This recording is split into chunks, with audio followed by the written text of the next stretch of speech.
jàppal ñi seetaan kàddu Ola taalal ñi seetaan kàddu jàppal YouTube nga koy fekk TikTok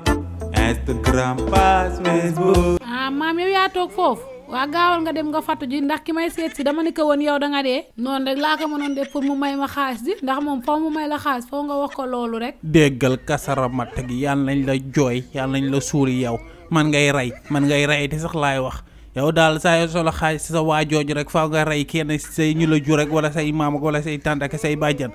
sa waajooju de nay na koo xam ne moom balaa muy joxe faaw kenn dee suñu ñun rek. man daal sama far la dama ko doon teg di lekk bëgguma nag mu fekk la fii naan ma li nga ma waxoon amul. yaa bon te ñàkk xam lu baax yaa niiw yi bëgg-bëgg man mii ba ma tolee at yi nga tol laa sañ ci kër taxawal waaw sa maam bu jigéen ñëw ñu nekk fi ba sa baay ñëw sa baay nekk fi ba sa yaay ñëw ba yow nga ñëw may yor sa baay ba mu commencé yor yàggul waaw kër gi ngeen nekk maa ko moom. dama ni maam pirig bii ma teg sama bopp si loolu laa ko jëlee te yow sama maam nga loolu léegi laa la mën a def. te yow sax maam amoo li nga wax ndax des fois man ma sédd la yow da nga foogoon xaalis bu ma lay jox bi man dama koy liggéey xam nga ne man xëyuma wàccuma liggéeyuma dara. déggal ma lii kon yow daal li nekk sa bopp nii daal moo gën sa bakkanu maam ji toog waaw li nekk sa bopp nga bëgg wax sa waaju xamoo fooy jaara moom nga rey ma ndax lii nekk sa bopp yow de yaa bon mi la yaa bon ngay cikar yi noonu doxal rek yaa sa waaju def ngeen mujjee ndox du fa am koo xam ne moom balaa muy joxe rek faaw kenn dee yàlla nu si yàlla musal kasara matt la rek yéen a yam. maam ñaanal nu jàmm nag kii moom daf may waaj a takk dama ni la kii ku baax la moom darul joxe rek waaye dafa baax dama ni la maam fatul rek loolu yëpp darul wax man su ma paree rek naa la sédd. man maa fatuwul léegi kër gi sama kër sama diggu kër gi la naan di ju toog waaw comme kooku nag fenoon ko say fen yu tooy ni ko dee naa te deewu ma bu ñëwee rek xam ne deewu ma waaw bu ñu kenn damm ñun te man sax sa waa ji man dama kaa bugguma ko ani keneen ku fi doon ñëw am na keneen ku doon ñëw kooku yoroon député bi te bu mosaan taxaw si buntu gi rek xetu yëre yi fii la lay fekk si digg kër gi te la agressé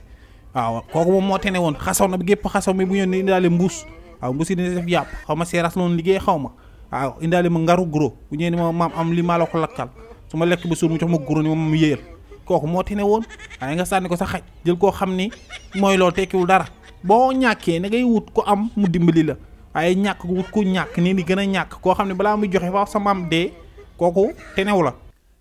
maam yàkkat yàpp moom xam naa sa xarit la waaye bàyyi naa ko bu yàgg ma ne la kookoo gën a dee ñëpp ndekete biket bu muy wax moo ko moom sax moomu ko da nga ko doon jaayloo rek. te kër gi maa ko moom boo demee ba te ma rey te mooy borom kër gi xam nga moomatuma sama bopp te damaa bëgg moomaat sama bopp defal ni say morom bàyyi sa ciikat gi génn ci dëkk bi takk sa ndigg waaw jaayante ko comme say morom jaay ndox mu sedd nga fii màdd nga fii mango nga fii ngay jaay su may xëy di dem hôpital ba chaque jour say morom rek laay gis ñu koy ñefe nga bàyyi yaakaar ci góor gi waaw sa bàyyi bu ñëwee naag ko wax parce que man mii rek maa la doon suturaal ci noppi ndax wecc di nga may jox te sonn naa si wecc di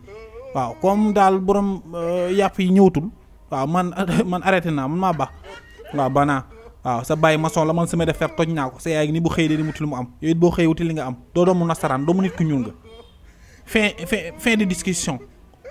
jàppal ñi seetaan kàddu Ola taalal ñi seetaan kàddu